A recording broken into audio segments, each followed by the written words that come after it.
ایک چیز تو اب واضح ہو گئی کہ جو بھی آگے گورنمنٹ آئے گی اس کے لیے وہ چیلنجز اب ان کو سامنا کرنا پڑے گا.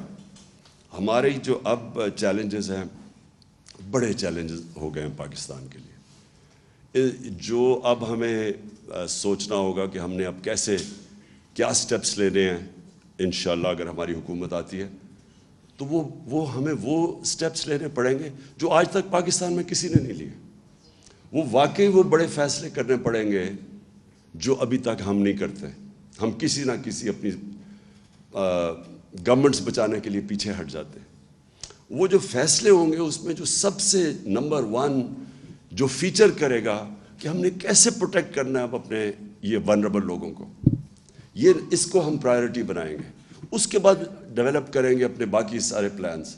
اور میں جو سمجھتا ہوں کہ جو آگے فیچر کرے گا, جو سب سے بڑے ہمیں اس ملک کو نکالے گا اب یہ جو آگے کرائسس آ رہا ہے, اس میں ہمارے اوورسیز پاکستانی ہیں.